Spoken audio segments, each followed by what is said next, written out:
Hey guys, welcome to your own YouTube channel Effective IELTS classes. आप देख रहे हैं day 7 of IELTS band 9 target series. आज की वीडियो में गाइस हम आइल्स राइटिंग का टास्क 2 डिस्कस करेंगे। You can see it's discuss both views and give your opinion ऐसे, right. So without wasting any time हम वीडियो को स्टार्ट करते हैं। तो the statement that we have today is some people think that the government is responsible for the rise in obesity in children.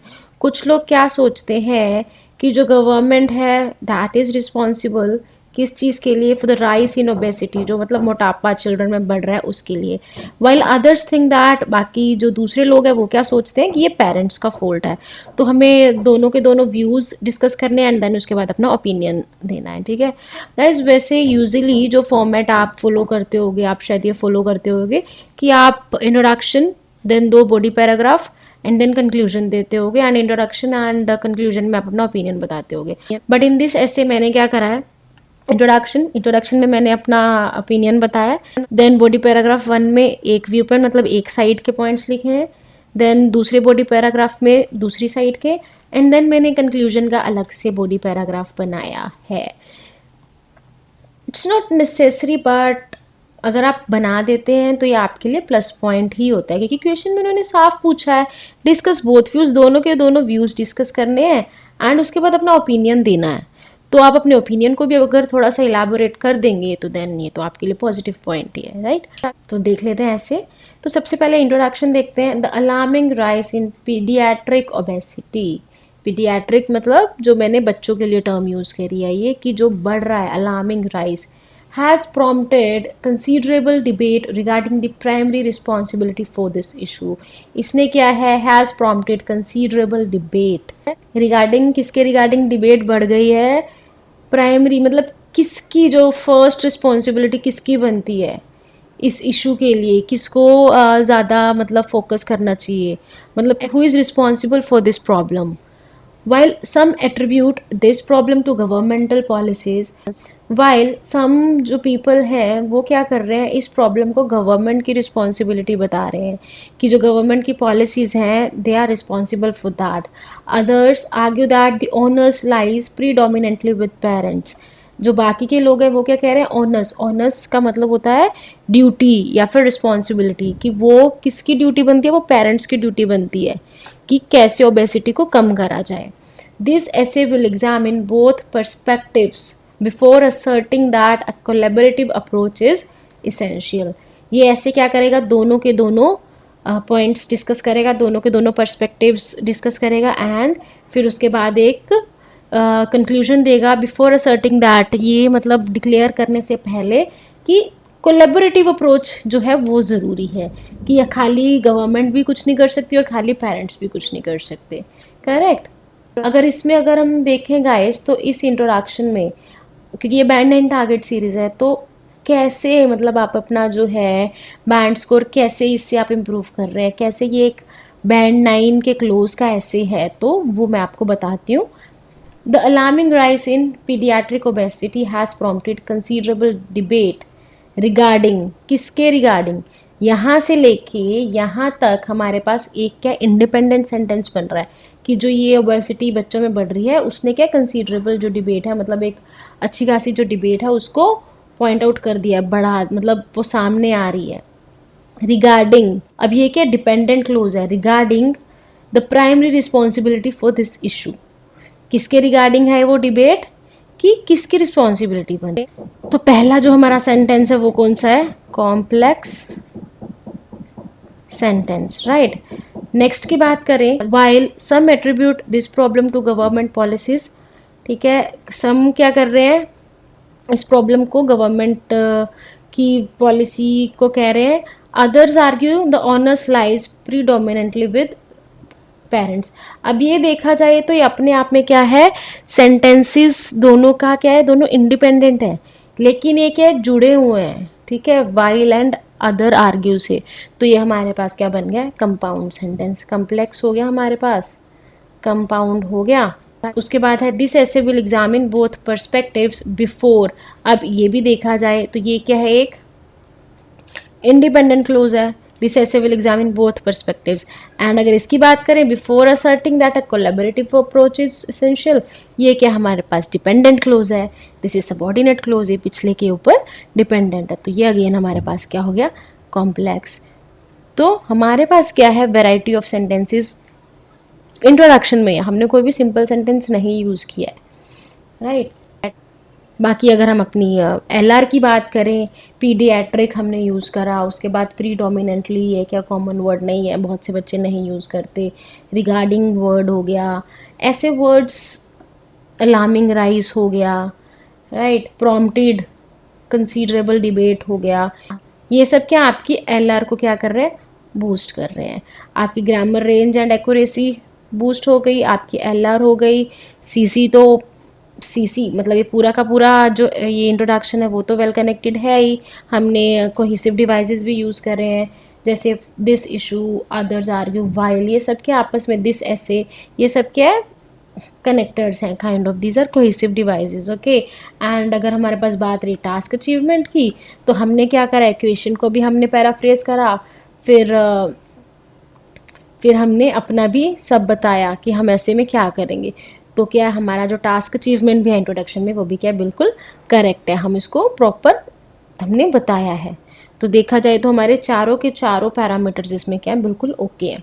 Body paragraph की बात करें तो, on one hand proponents of government accountability assert that, एक side की अगर हम बात करें, proponents of government accountability, proponents कौन होते हैं, किसके प्रोपोनेंट्स, गवर्नमेंट अकाउंटेबिलिटी, मतलब जो वो लोग जो कि कह रहे हैं कि गवर्नमेंट की रिस्पॉन्सिबिलिटी बनती है, मतलब इस साइड के लोग, proponents of government accountability assert that, उनका क्या मानना है, that public policies wield substantial influence over societal norms and behavior, कि जो पब्लिक, जो गवर्नमेंट के द्वारा बनाई गई पॉलिसीज़ हैं, that would wield substantial influence, substantial मतलब बहुत ज़्यादा, इन्फ्लुएंस मतलब प्रभाव, लाएंगी over societal norms and behaviour, कि कैसे जो सोसाइटी, एक कम्युनिटी, मतलब जिस तरह से उसको बिहेव करना चाहिए, जो भी एक स्टैंडर्ड होना चाहिए, जो भी एक सेट ऑफ मतलब जो कंडक्ट किस तरह से उसको करना चाहिए, वो जो गवर्नमेंट की जो पॉलिसीज़ है वो बहुत ज़्यादा मैटर करती हैं।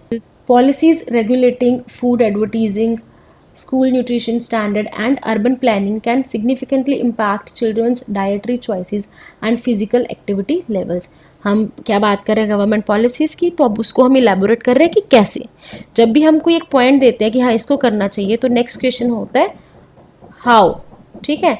तो कैसे होगा हम ये बता रहे हैं इसमें, कि जो पॉलिसीज़ हैं जो कि रेगुलेट करें, जो कि कुछ रूल्स एंड रेगुलेशंस बनाए रिगार्डिंग व्हाट, फूड की एडवर्टीजिंग, मतलब उसकी एडवर्टीजमेंट को लेके, स्कूल न्यूट्रिशन स्टैंडर्ड, अब एक स्कूल्स भी आजकल न्यूट्रिशन स्टैंडर्ड सेट करने लगे हैं, वो भी मील्स डिसाइड करने लगे हैं कि हाँ डे वाइज, मतलब वो भी क्या है, टाइम टेबल बनाते हैं उसका कि कौन से दिन कौन सी मील खानी है बच्चों ने, वो घर से लेके आने के लिए भी वो रूल्स बन गए हैं।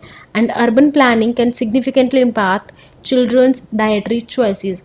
अब अर्बन प्लानिंग में क्या आएगा, आजकल क्या स्टोर्स बहुत खुल रहे हैं, मतलब वो कितना पास खुल रहे हैं स्कूल्स के, या उनको परमिशन, किस तरह के स्टोर्स खुल सकते हैं नहीं खुल सकते उस एरिया में, वो सब आ जाएगा, ठीक है। ये सब बताया। अब साथ के साथ उन्होंने उसकी क्या दिया, एग्जाम्पल दे दिया है। For instance the proliferation of fast food outlets near schools and the content of food advertisement targeting children are seen as contributors to unhealthy eating habits.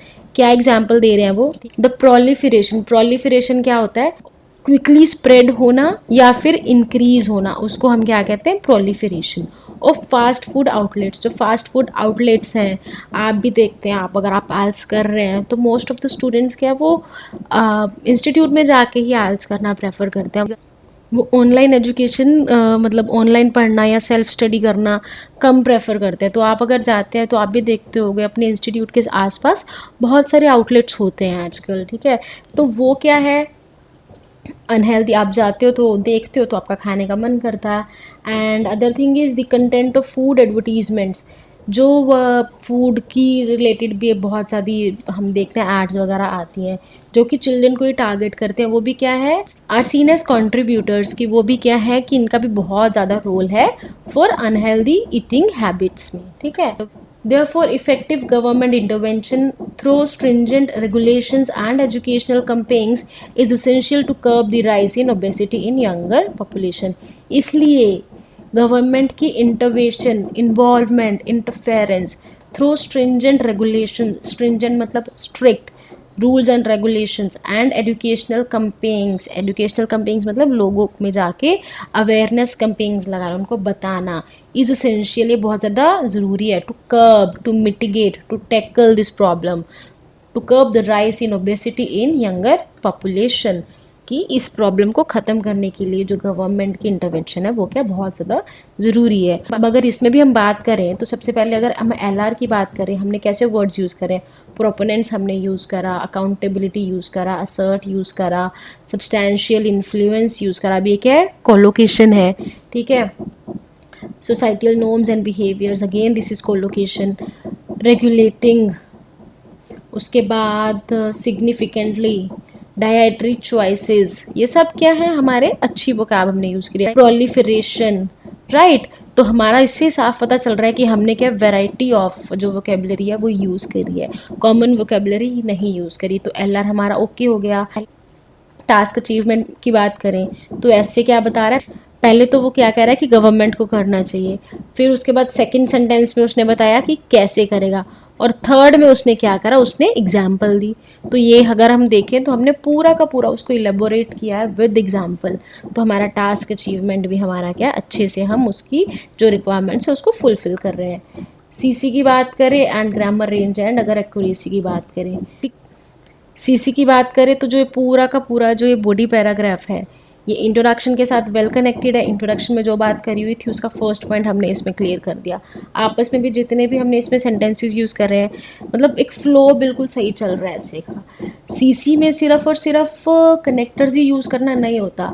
आप आईएलटीएस के बैंड डिस्क्रिप्टर्स उठा के देख लेना, अगर आप सिर्फ और सिर्फ कनेक्टर्स यूज़ करके आ जाते हो ना, therefore, while, however, in contrast, etcetera etcetera, अगर आप ये सब यूज़ कराते हो ना हर सेंटेंस के पहले, तो आप के सीसी में 6 से ऊपर बैंड आ ही नहीं सकते, ठीक है। तो आपका उस चीज़ का भी ध्यान रखना है कि आपको फालतू के भी कनेक्टर नहीं यूज़ करने। सीसी को अगर करना है तो आप उसको वैसे कनेक्ट करिए कि जो आपके कनेक्टर्स हों वो दिखे ना, लेकिन ऐसे वेल कनेक्टेड हो। एंड अगर हम ग्रामर रेंज एंड एक्यूरेसी की बात करें, पहला ही सेंटेंस देखिए, ऑन वन हैंड कोमा, अब ये क्या डिपेंडेंट क्लोज हो गया, एक साइड की बात कर रहे हैं, क्या बात कर रहे हैं, वो सारा का सारा क्या है इसके साथ वाले जो इसका इंडिपेंडेंट क्लोज है उससे पता चलेगा।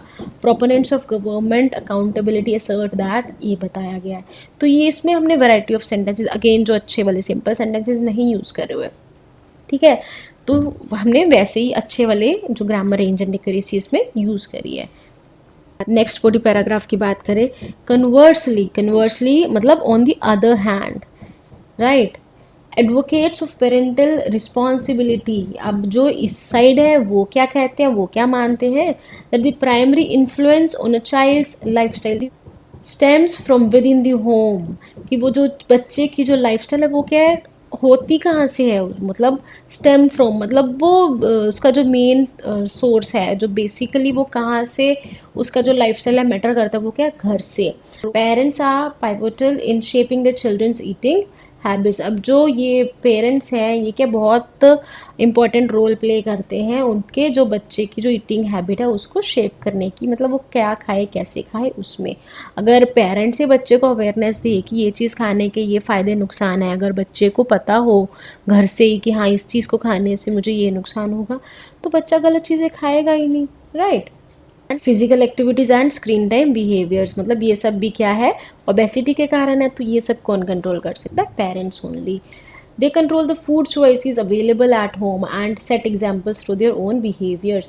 अब ये क्या करते हैं, जो फूड की चॉइसेस हैं घर पे वो क्या मतलब वो कैसे उनको देते हैं चॉइसेस, क्या क्या चीज़ें उनके घर में अवेलेबल हैं, क्या क्या रोज़ रूटीन में होता है या बनता है, या वो खुद कैसे करते हैं। And set examples for their own behaviour, खुद वो junk food, fast food, fried food खाते रहे और बच्चों को बोले कि नहीं खाओ नुकसान, तो बच्चे तो नहीं मानेंगे ना।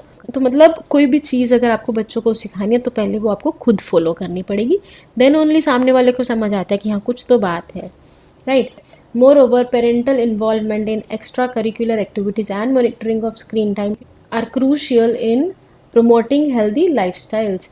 अब ये क्या कह रहे हैं, जो पेरेंटल इन्वॉल्वमेंट है, जो एक्स्ट्रा करिकुलर एक्टिविटीज़ हैं, या फिर जो उनका स्क्रीन टाइम है, आजकल के बच्चे लैपटॉप फ़ोन में बहुत बैठे रहते हैं, ठीक है, तो अगर वो सबको वो मॉनिटर करते हैं, उसमें अगर वो इन्वॉल्व होते हैं, वो भी क्या है, बहुत ज़्यादा इंपॉर्टेंट है एक हेल्दी लाइफस्टाइल के लिए। Thus parents play an indispensable role in fostering environments conducive to their children's physical wellbeing. इसलिए जो पेरेंट्स हैं बहुत ज़्यादा जो है उनका रोल है, इम्पॉर्टेंट रोल है इन फोस्टरिंग एनवायरनमेंट्स, मतलब उनको ऐसा इन्वायरमेंट देना कंड्यूसिव जो कि उनके लिए सुटेबल, फेवरेबल, किसके लिए, चिल्ड्रन की फिजिकल वेलबींग के लिए, मतलब उनके चिल्ड्रन की फिजिकली हेल्दीनेस के लिए क्या है, पेरेंट्स ही जो है रोल प्ले करते हैं कि वो उनको कैसा इन्वायरमेंट देते हैं, राइट। उसके बाद है opinion. In my view while both perspectives hold validity, हालांकि जो दोनों के दोनों पर्सपेक्टिव हैं, दोनों के दोनों वैलिड हैं। The responsibility for addressing childhood obesity should be a joint effort, कि जॉइंट एफर्ट होना चाहिए, किसका, गवर्नमेंट का भी एंड पेरेंट्स का भी। Governments have a duty to implement robust policies that promote healthier environments and educate the public about the nutrition and physical activity.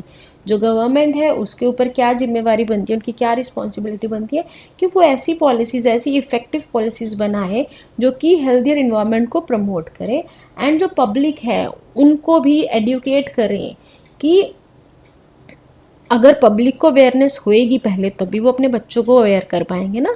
तो ये क्या कौन कर सकता है, ये गवर्नमेंट कर सकती है। These measures can empower parents to make informed choices. अब जो ये मेजर्स हैं वो क्या है, दे विल एम्पावर पेरेंट्स, मतलब पेरेंट्स को एडुकेट करेंगे, उनको पता चलेगा, वो अवेयर होंगे to make informed choices so that वो अच्छी चॉइसेस बना सके, and reinforce healthy behaviours at home, and वो क्या है, घर पे एक हेल्दी सही तरीके से, मतलब वैसा इन्वायरमेंट, वैसा बिहेव करे वो। नेवरदलेस, अब नेवरदलेस मतलब in contrast, conversely, on the other hand, ठीक है, हाउएवर, ये आप कुछ भी यूज़ कर सकते हैं। मतलब अब हम इसका दूसरा पॉइंट बता रहे हैं कि चलो ये तो इम्पोर्टेंट है, ये भी होना चाहिए। Parents must take proactive steps to implement these guidelines. अब जो ये गाइडलाइंस है जो सरकार उसको दे रही है, पेरेंट्स को भी उस पर एक्टिवली काम करना चाहिए, सही तरीके से काम करना चाहिए कि वो जो गाइडलाइंस उनको पता चल रही हैं वो अपने डेली रूटीन में वो उसको फॉलो करें, and instil lifelong habits that prioritise health and wellbeing.